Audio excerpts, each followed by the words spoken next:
Hey, it's Charlie from Up Close and Acoustic. I've been ruminating upon this subject for the past couple days since I learned the news. Um, the last guy that I worked with in radio, I don't mean the last person I worked with, but the last guy left in broadcast radio is no longer in radio. And it's a shame. Not too many people do radio well. I don't claim to do it great, but there are people who do it really well. And radio is an industry that is hell bent on trying to destroy itself. I'm not necessarily talking about being a music DJ. That's not the way I started. I'm not really a music DJ now. I'm somebody who practices long form interview or long form conversation. And that's what I like. I excel at it, I think. Some of the guys I worked with over the years also excelled at that. And then there were some guys who were quick thinkers who could fill a 4 hour shift or 5 hour shift on the air on just a regular talk show. Go in with a couple of subjects and notes and hope that something that, as it turns out in each case, he said would light a fire under some listeners, generate calls, go back and forth with listeners, and calls breed calls. If you've ever worked in radio, you know that calls breed calls. One person will call up to argue with a previous caller. It's great. When it works, it's fantastic. It's one of the most exciting things in the world, I find. And I enjoy doing that because there was a time when I did that as well. I was generally a better sidekick than a guy that would carry a show, but I had my strengths, and they would generally add to a talk show. And when I found out that the last guy is no longer in radio anymore, it just that was a killer. I mean, for him, for sure. I'm sure of it because I know his dream is just to be in radio forever and ever. But it killed it for me too, to see all these guys that I worked with over the years no longer in radio. And it's primarily because radio tried to, I think, outthink itself and try to be too many things to too many people, and wound up becoming so narrowly programmed that it is making it impossible to survive, talk show or otherwise. I mean, unless you're a guy like Howard Stern or Anthony Cumia, or pick a famous guy in your local city who can still have a 4 hour shift as mainly a talk show personality. And it's all about personality, believe me.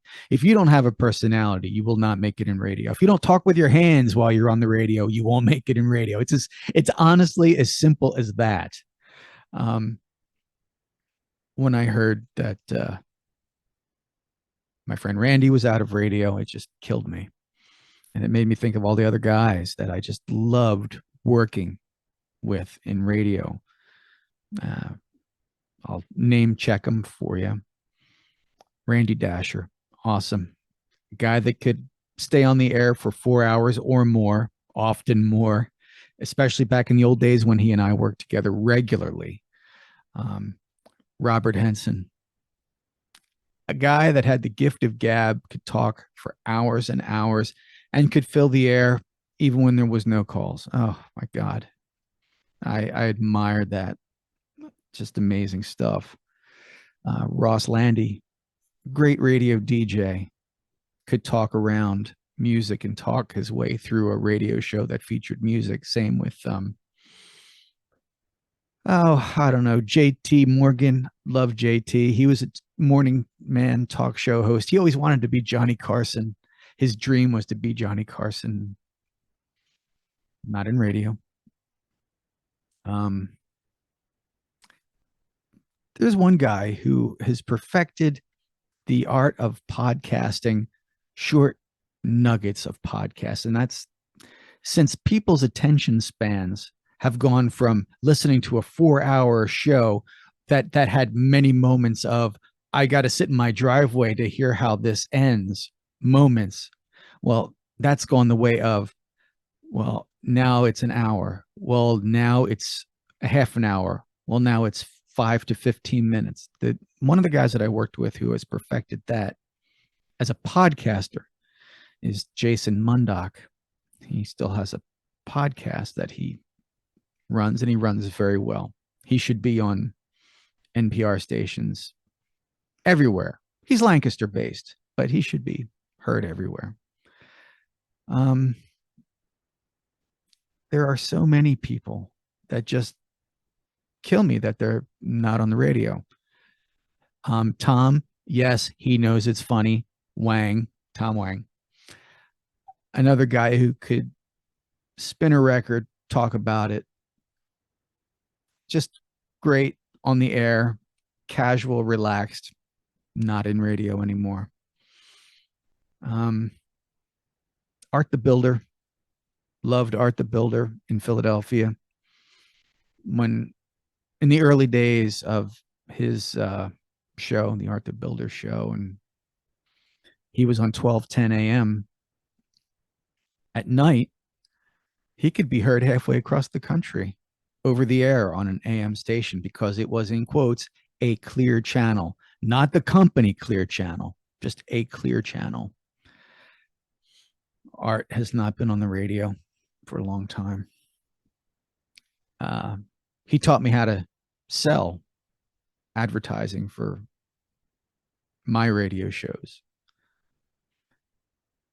So many people who deserve to be on the air, to be heard, who are good at it. And that's the important part. All of these people were good at it. You don't have that anymore. And you as a listener or as a potential listener, you're missing out.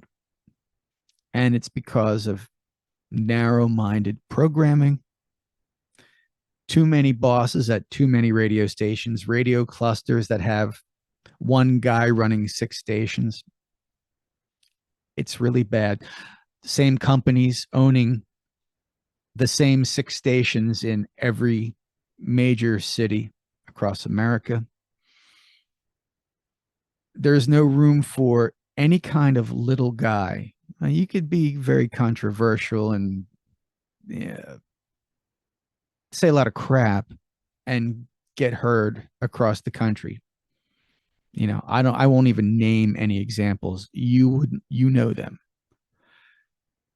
But if you want to have a conversation with somebody, if you want to hear something relatively intelligent occasionally, if you want to hear a different viewpoint occasionally, you're running out of people to listen to on the air, over the air broadcasts.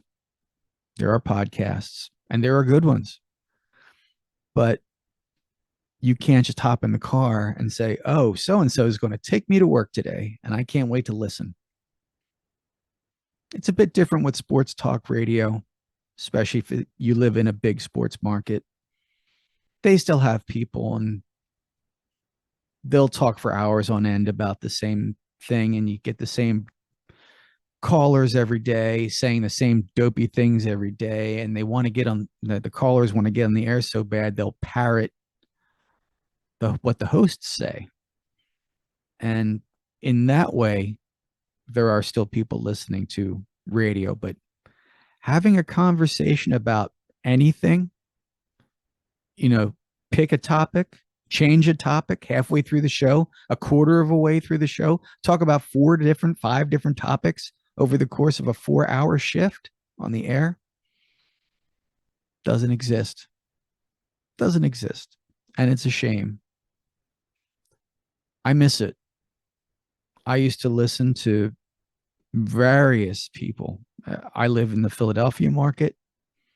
A lot of people I miss in the Philadelphia market. A lot of the guys I mentioned are or were considered to be in the Philadelphia market. So just wanted to say a shout out because I was thinking about you guys today once I heard about my friend Randy, JT Morgan, Jason Mundock, Art the Builder, Tom Wang, Ross Landy, Robert Henson, and Randy Dasher, all the guys I came up with in radio, all the guys I really respected and learned from and based what I do around everything I learned from those guys. We're cursed, most of us, for being the same age or very nearly the same age. So it's not like we're going to be making a comeback. We're not. It's not like somebody's going to all of a sudden say, hey, you know what? I have an hour to listen to this show. I'm going to sit in my driveway and hear the end of this conversation. Nobody has that attention span anymore because we've been programmed to listen to podcasts. And I love doing podcasts. I do a podcast. But man, I love radio. I love what radio used to be. And I really miss it. I miss it a lot. And now with Randy Dasher gone, I'm going to miss it even more. Anyhow, thanks for listening if you made it this far. Love you all.